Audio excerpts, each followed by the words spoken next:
Dans la nuit du 12 au 13 mars 1964, Kitty Genovese, de 28 ans, a été brutalement assassinée devant son bloc appartement à New York.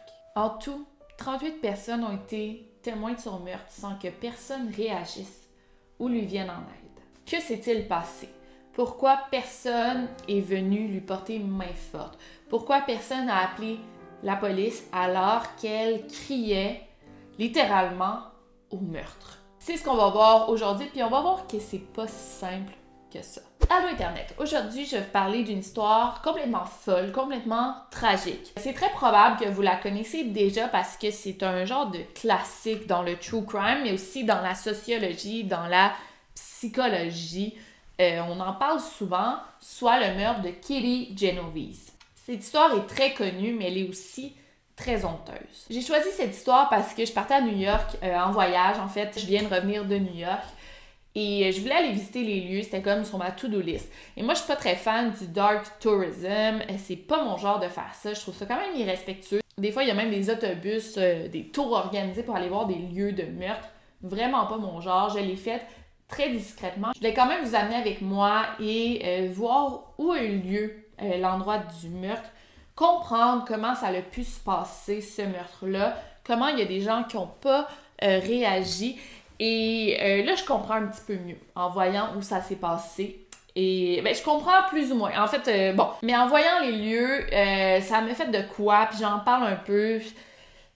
Je reviendrai à la fin de la vidéo, mais je suis contente d'être allée. J'ai fait ça discrètement, avec beaucoup de respect. Je pense qu'il n'y a personne qui s'est rendu compte que j'allais là pour ça. Même mon chum qui est avec moi était là, arrête d'être gêné, tu peux filmer. Là, on est à New York, personne ne va s'en rendre compte, tout le monde s'en fout. Mais moi, je voulais vraiment pas être là avec ma caméra. Fait que j'ai fait ça avec beaucoup de pudeur. Là, inquiétez-vous pas. Fait que voilà.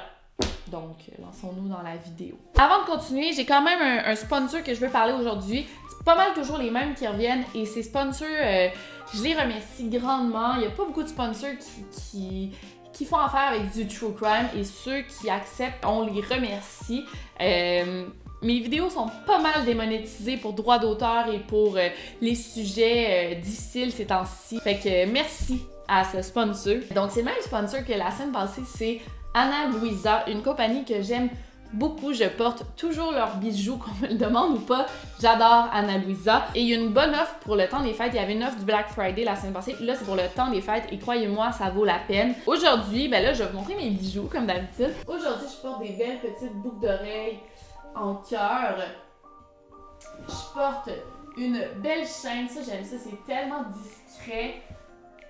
Et je la porte même pour prendre ma douche, comme je vous dis toujours. Ça, c'est bien important pour moi de pas toujours devoir l'enlever. Et ma bague qui vient ajouter une touche de couleur à mon outfit assez régulier. Cette bague, je l'aime beaucoup. Ana Luisa, c'est une compagnie qui offre des bijoux de luxe, de qualité, mais à petit prix. C'est à peu près entre 30 et 80 $. Tu peux t'en sortir si tu veux offrir des cadeaux pas trop chers. T'en as 30-40 $ US. Bon, si tu veux donner des cadeaux plus chers, t'en as plus cher aussi. Tout est fait avec des matériaux recyclés, ça c'est bien important de le dire, et ça vient dans des petites enveloppes comme ça, réutilisables. Tu sais, comme là, j'arrive d'un voyage, j'ai tout mis mes bijoux Ana Luisa dans ça. Mais tu peux mettre d'autres trucs là-dedans, là, tu sais, c'est vraiment cool. Et chaque bijou vient dans sa propre enveloppe. Donc, j'en ai plein de petites enveloppes comme ça que je garde. Et aussi, c'est une compagnie très écologique. C'est 100% carboneutre. C'est super impressionnant. En tout cas, tu vas lire sur le site tout le processus de fabrication de bijoux. C'est super impressionnant, c'est vraiment cool. Bref, ça fait des excellents cadeaux de Noël pour vos mères, vos grands-mères, vos sœurs, vos conjointes. C'est génial. Et l'offre prend en compte qu'on veut faire des cadeaux de Noël parce que votre premier bijou revient à 15% de rabais. Deuxième revient à 20% de rabais. Troisième bijou, 25% de rabais.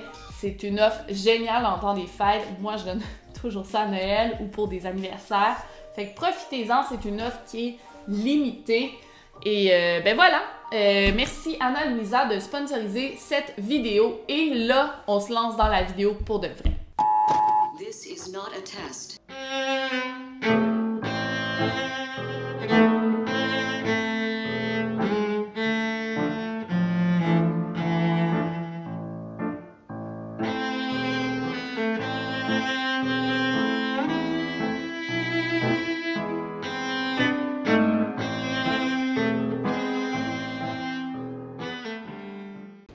Fait que là, on est venu à Queens juste pour ça. Je vais vous montrer l'endroit de son décès. Puis je me demandais si je devais le faire, si c'était comme irrespectueux. Mais en même temps, j'ai choisi une histoire de New York pour venir visiter les lieux. Et je pense que c'est important de vous amener avec moi, vu que j'y vais. Et c'est ça. Je vais essayer d'être discrète pour faire genre du dark tourism. Mais je vais juste prendre des petites photos, des petites vidéos de l'endroit de son meurtre. Puis je vais vraiment vous montrer aussi l'endroit où elle s'est stationnée pour vous montrer que 30 mètres, c'est vraiment pas beaucoup. C'est pas une grosse distance. Fait qu'à tantôt. Donc, avant de parler du meurtre, j'aimerais vous présenter la victime, donc Catherine Susan Genovese, surnommée Kitty. Donc, Kitty est née à New York, mais elle vient d'une famille de descendance italienne. Il y a beaucoup d'Italiens à New York. Elle est née en 1935 dans une famille nombreuse et une famille, comme on dit au Québec, tissée, serrée, donc une famille qui est très proche. En 1954, elle est sortie de l'école et elle s'est mariée, mais le mariage n'a pas fonctionné, donc ils l'ont annulé. C'est pas très important pour le reste de l'histoire, mais je voulais le mentionner. À la fin des années 50, Kitty a commencé à travailler comme barmaid, mais elle a perdu son emploi parce qu'elle pariait sur des courses de chevaux avec de l'argent volé du bar. Donc, on voit que c'est quand même une femme de caractère, puis elle est quand même badass, pas là, tu sais, c'est quand même la fraude. On va voir après, Kitty a continué à travailler comme barmaid et à un moment, elle est devenue gérante du bar où elle travaillait. C'est quand même rare pour une femme dans les années 60 de devenir gérante d'un bar. Fait que comme on voit, c'est une femme qui a du caractère, qui a de l'ambition, puis ça, c'est super cool. Elle travaillait dans le quartier de Queens à New York, et d'ailleurs, c'est l'endroit où elle habitait à Queens. Donc là, comme je vous ai dit, elle a gravi des échelons, est devenue manager du bar, ce qui est super cool. Elle a beaucoup travaillé, elle a économisé tout son argent tellement qu'elle a pu s'ouvrir son propre resto italien. Encore là, pour une femme des années 60, avoir son propre resto, c'est pas commun. Une femme célibataire, je voulais juste vous en parler parce que je trouve ça quand même impressionnant, puis je veux pas qu'on la voie juste comme la victime qu'on a ignorée. Non, elle avait un passé quand même cool, puis elle a été tuée à 28 ans, elle était plus jeune que moi, puis elle avait déjà accompli tout ça, fait que faut le mentionner parce que je trouve ça impressionnant. C'est une femme indépendante, ambitieuse. Kitty est en couple aussi avec une femme, Marianne Zialenko. Les deux femmes vivaient ensemble dans le bloc appartement à Kew Gardens, toujours dans Queens. Donc, Kew Gardens, c'est un secteur de Queens. Nous sommes le 13 mars 1964. Donc, on est dans la nuit du 12 au 13 mars. Il est 2h15 du matin. Kitty termine son shift, son corps de travail de barmaid, et elle rentre chez elle en voiture. Et c'est quand même horrible de penser à ça que, en tant que femme, c'est dangereux de marcher dans la rue seule le soir, mais c'est tout aussi dangereux de conduire seule chez soi le soir. Puis moi, j'ai fait des recherches sur cette histoire, et la même semaine, fallait que je prenne mon auto, il était comme 11h le soir, puis j'ai marché de ma porte jusqu'à ma voiture qui est stationnée dans ma rue. Et j'ai eu un moment de frayeur à cause de cette histoire. On court un danger, les femmes. Puis là, j'habite à Montréal, j'habite pas à Queens, New York. Là. De marcher de ta porte d'entrée à ton auto, on a peur. En entrant dans l'auto, il faut regarder toujours en arrière. Y a-t-il quelqu'un qui est caché en arrière? Puis c'est ça qui est fou. En tout cas, je veux pas trop entrer là-dedans, mais même à bord de sa voiture, Kitty courait un danger. Les femmes, on doit toujours être alertes. C'est incroyable. Parce qu'en fait, c'est à bord de sa Fiat rouge que son assassin l'a remarqué pour la première fois. Donc, son assassin, c'est Winston Moseley, un homme de 29 ans qui était stationné dans sa voiture quand il a vu Kitty conduire sa voiture à 2h15 du matin et il a décidé de la suivre. Kitty est arrivée chez elle à 3h15 du matin environ.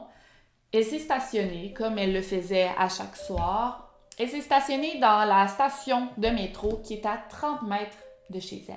C'était son stationnement, son parking habituel.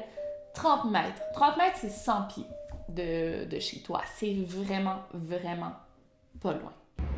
Donc là, il y a la station juste ici. Puis juste pour vous donner une idée, c'est exactement ici qu'elle habitait. Là, je fais ça vite. Tu sais, il y a plein de monde qui habite ici qui ont carrément fermé leurs fenêtres quand ils l'ont entendu crier, tu sais. Puis là, on marche puis depuis tantôt, puis on a vu comme aucune plaque commémorative de son meurtre. Peut-être qu'ils font ça pour pas qu'il y ait trop de touristes, mais je sais pas, je trouve ça triste. Mais ça, je mettrais un petit quelque chose en mémoire de son meurtre parce que c'est quand même un meurtre super célèbre. C'est ce que je dis. Mais ouais, c'est vraiment juste 30 mètres. Hey, c'est tellement pas long, là. Tu traverses la rue puis t'es arrivé chez elle. Genre, tu marches sur le trottoir, t'es arrivé chez elle.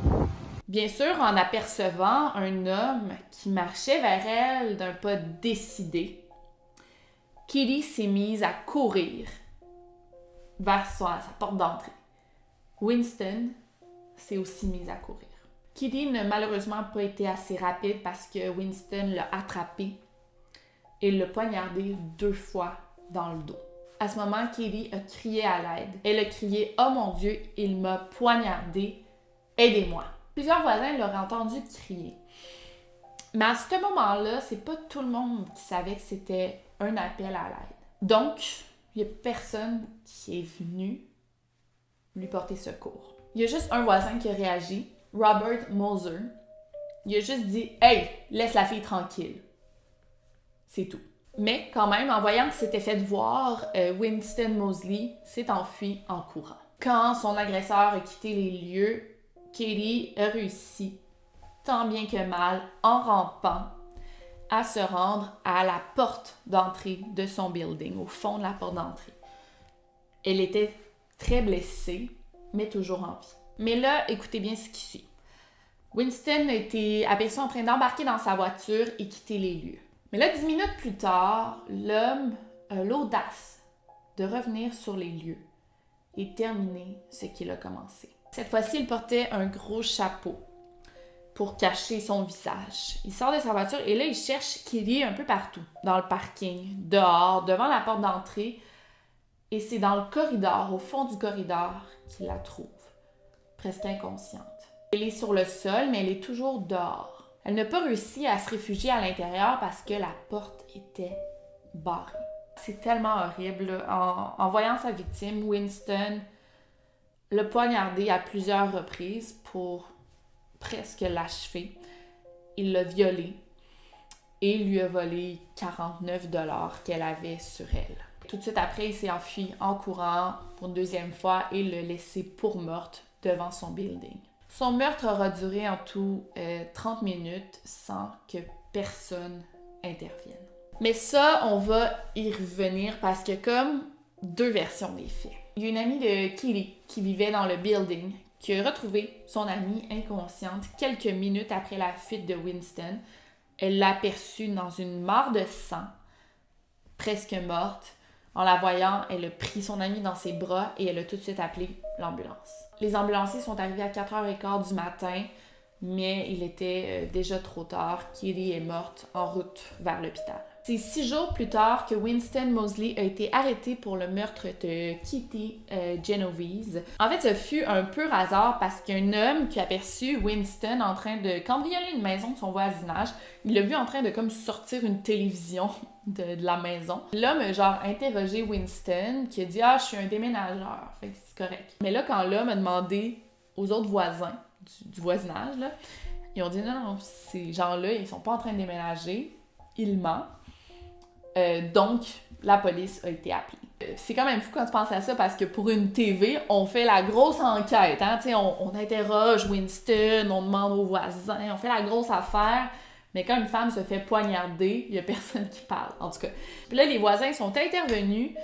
Avant que la police arrive sur les lieux, ils ont comme bloqué la voiture de Winston. Je pense qu'ils ont brisé une pièce sur la voiture pour pas qu'il puisse s'enfuir. La police est arrivée sur les lieux et là, Winston a été prise en flagrant délit. Et là, quand la police a interrogé Winston, ils se sont rendus compte que la description matchait parfaitement la voiture de l'assassin de Kitty Genovese, qui était une Chevrolet Corvair blanche. On a amené Winston Moseley au poste de police où il a avoué avoir tué Kitty Genovese, mais pas seulement elle, il aurait tué aussi 2 autres femmes. Quelques semaines plus tôt, on avait trouvé le corps de Annie Mae Johnson dans son appartement. On lui avait tiré dessus, mais on savait pas c'était qui son assassin. Et il avait aussi tué Barbara Kralik de 15 ans quelques mois plus tôt. Et en plus de ça, il avait fait 30 à 40 cambriolage. C'est fou. Et selon les psychiatres qui l'ont comme analysé, apparemment aussi qu'il serait nécrophile, donc il y aurait une attirance pour les cadavres. Donc on avait clairement affaire à un tueur en série. C'était comme une bonne chose qu'on arrête cet homme-là pour le meurtre de Kitty Genovese, puis là il y avait une enquête pour les 2 autres meurtres. Mais qui est cet homme? On va en parler un peu. Winston Moseley, de 29 ans, est un père de famille, un homme marié. Il travaille dans une usine de machines à écrire. C'est un homme assez standard, pas de dossier criminel, rien à se reprocher. En fait, il avait fait plusieurs cambriolages, d'autres meurtres, mais il s'était jamais fait pincer. En fait, c'est un homme qui avait une genre de soif de tuer. Il aimait ça, il tuait pour le plaisir, il avait une pulsion de tuer. Et la soirée, justement, qu'il a tué Kitty, il est juste sorti de son lit pendant que sa femme dormait et il avait envie de tuer. Donc, il est sorti pour trouver sa victime et il choisissait normalement des femmes, justement, parce que, selon lui, c'était plus facile à tuer. Les femmes se défendaient moins. Donc, cette nuit-là, dans la nuit du 13 au 14 mars, à 2h du matin, il est sorti de son lit. Il a conduit jusqu'à Queens pour trouver sa prochaine victime. Donc, Kitty était juste genre au mauvais endroit, au mauvais moment, malheureusement. Le procès pour le meurtre de Kitty a eu lieu le 8 juin de la même année. Il a été reconnu coupable malgré le fait qu'il a plaidé non coupable pour cause de folie. Il a été condamné à mort, il est allé en appel, il a gagné. Donc, il a été condamné à la prison à vie, sans possibilité de libération. Et il a vécu en prison de genre 30 ans à 81 ans, où il est mort en prison. Il est mort, ça fait pas si longtemps, il est mort en 2016. Il aura passé en tout 52 ans en prison, puis ça fait de lui le prisonnier qui aura passé la plus longue sentence dans la prison de New York. Et il a déjà dit en entrevue que le meurtre qu'il avait commis, c'était une affaire de minutes, alors que lui, la personne qui s'était fait attraper, souffre pour toujours en prison. Pauvre homme, on a de la pitié pour lui. On va revenir au meurtre de Kitty Genovese. Pourquoi son meurtre est-il aussi célèbre? 2 semaines après le meurtre de Kitty, il y a un journaliste, Martin Gansberg, qui a publié un article dans le New York Times et c'était intitulé « 38 qui ont vu le meurtre sans appeler la police ». Et c'est là vraiment que ça devient intéressant. Écoutez ça. En fait, le meurtre de Kitty Genovese est totalement emblématique de New York City ou des grosses villes comme ça où les gens sont assez individualistes, où c'est chacun pour soi, où on se soucie peu de nos voisins, on les connaît pas, et ça devient comme un symbole. Je pense à des grosses villes comme New York, Toronto, peut-être même Montréal, peut-être même Paris, justement. En interviewant les 38 témoins, plusieurs ont dit qu'ils n'avaient pas réagi parce qu'ils voulaient pas s'en mêler. Hey, t'entends une femme qui se fait assassiner puis tu veux pas t'en mêler, mais voyons donc. D'autres ont dit qu'ils n'ont pas appelé la police parce qu'ils disaient que d'autres allaient le faire, donc c'est pour ça qu'ils n'ont pas réagi. Donc, au final, personne ne le fait, t'sais. Mais d'un autre côté, il y a un autre journaliste après ça qui a refait l'enquête, mais qu'il n'y avait pas seulement 38 témoins, mais bien 49, parce que dans chaque appartement, il y avait plusieurs personnes qui vivaient là, pas seulement 38. Mettons, dans un appartement, il y avait 3-4 personnes. Fait que finalement, il y avait 49 personnes qui avaient entendu le meurtre sans réagir. Apparemment qu'il y en a un qui a carrément vu Kitty se faire assassiner par la fenêtre. Il était dans son appartement au 3e étage, il l'a vu se faire assassiner, il l'a entendu, puis il a juste genre monté le volume de sa radio pour camoufler les cris. C'est pas horrible ça, tu sais. Et il y a un phénomène étudié en sociologie, en psychologie, qu'on appelle l'effet du témoin. Puis là, il y en a plein qui étudient en psychologie dans mes abonnés qui vont peut-être me reprendre là-dessus. Mais bon, l'effet du témoin peut être aussi appelé l'effet Kitty Genovese ou en anglais le bystander effect. Et c'est super intéressant, puis j'ai lu là-dessus pas mal. Lorsque quelqu'un en détresse ou quelqu'un qui a besoin d'aide, plus que de gens sur la scène, sur les lieux, moins on va être porté à lui venir en aide parce que moins un lien avec cette personne-là. On a moins un lien proche, personnel avec cette personne qui a besoin d'aide. Donc, écoutez ça, la probabilité d'aide est ainsi inversement proportionnelle au nombre de témoins présents.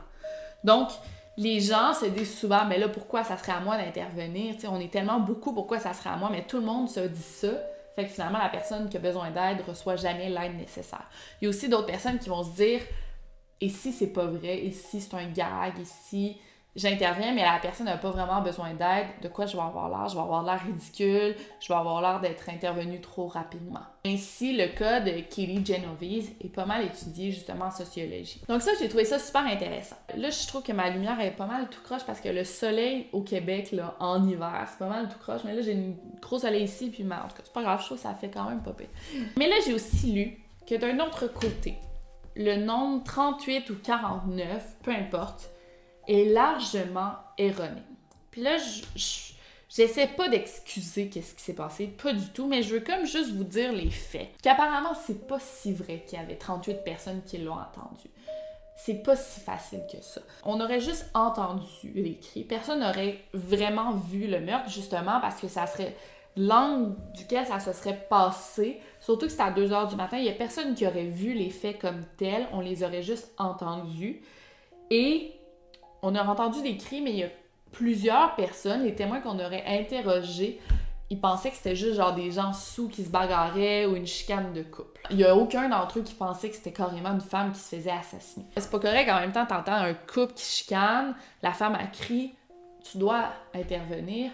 Les années 60, c'est une autre mentalité, mais ils pensaient pas qu'il y avait une femme en détresse. Aussi, c'est pas vrai qu'il y a personne qui a appelé la police. C'est pas vrai du tout. Il y a 2 témoins qui ont appelé la police. Il y a même une femme de 70 ans qui est sortie de son appartement pour tenir compagnie à Katie jusqu'à temps que la police arrive. Fait que ça, c'est des faits qu'on ne mentionne jamais quand on parle de cette histoire-là, mais c'est quand même important de le dire. Aussi, lors de la première attaque, les 2 coups de couteau que Katie a reçus dans le dos, ils ont perforé ses poumons. Fait que ça le fait que Katie ne devait pas crier très fort. Elle devait... En fait, je sais même pas si elle a crié si fort que ça parce que quand tu perfores les poumons, là, en même temps, je suis pas une pro, mais quand tu perfores les poumons, là, tu dois pas avoir beaucoup d'air pour... Ben, ça doit quand même jouer sur la tonalité, sur le volume de ta voix. Fait que je pense pas que les gens au 4-5e étage l'aient vraiment entendu crier. Aussi, apparemment, que c'était une nuit record. Il faisait très, très froid cette nuit-là. Donc, la plupart des gens du bloc avaient leurs fenêtres fermées. Donc, ils n'ont pas pu vraiment l'entendre. Encore là, je veux rien excuser, mais c'est quand même important de dire ces faits qu'on ne dit jamais. Et l'auteur de l'article du New York Times, il a dit que lui, son but, c'était de faire un article choc. Il voulait choquer les gens. Et une chance qu'il le fait, ça a fonctionné. Ça a fonctionné, les gens se sont un peu réveillés, puis on dit « OK, faut qu'on se soucie de nos voisins un peu plus. S'il y a une femme en détresse, il faut qu'on intervienne. » Tant mieux qu'il l'ait fait. Puis je pense que ça l'a vraiment aidé à améliorer le système du 911 aux États-Unis, la police et tout ça. Tant mieux qu'il l'ait fait. Et même, j'ai pris en photo, quand je marchais, une borne. Tu as juste à cliquer sur un bouton, puis ça appelle la police. Et c'est au coin de la rue de Katie. Puis je me demandais même si ça n'a pas été fait à cause du meurtre de Katie ou grâce au meurtre de Katie. Donc, l'article, malgré qu'il soit quand même erroné, ça l'a bien fait les choses, même si, bon, je pense pas qu'il y ait 38 personnes qui l'ont réellement entendu. L'article choc a bien servi les choses, malgré qu'il y a quand même quelques mensonges. Donc voilà, c'est ça, je voulais vous parler de cette histoire qui est un classique du true crime, très intéressant et qui se répète encore malheureusement. Il y a quand même des histoires comme ça qui se répètent, puis comme je vous ai dit, c'est un phénomène étudié encore aujourd'hui en sociologie, fait que des fois, on voit des gens en détresse, puis c'est pas nécessairement un meurtre. Parfois, c'est un homme qui parle mal à sa femme. Parfois, c'est une mère qui va frapper son fils. Parfois, c'est... Bon, il y a plusieurs situations qu'on n'intervient pas. Parfois, c'est un couple qui va donner un coup de poing, un coup de pied à leur chien, puis on va juste passer à côté sans intervenir si on est plusieurs dans la rue. Je dis pas que j'interviens pas, je dis juste que parfois, la société fait qu'on n'intervient pas. Puis je pense que c'est un bon petit rappel des histoires comme ça de dire c'est important d'intervenir. Moi, je vais dire, j'ai connu cette histoire-là dans Girls, la série Girls, qui est ma série préférée. Dans Girls, c'est vraiment intéressant comment c'est présenté. C'est comme Adam, le chum de Hannah, qui joue là-dedans. En tout cas, si vous avez écouté Girls, je ne sais pas si vous comprenez la référence, mais il y a un épisode complet consacré à ça. C'est vraiment cool. Bref, voilà. J'espère que vous avez aimé. Sinon, si vous voulez profiter de la promotion d'Anna Louisa, le lien est dans la bio. Vous avez qu'à cliquer. Et sinon, c'était Victoria Charlton. N'oubliez surtout pas de garder l'œil ouvert, mais les oreilles aussi. Over and out.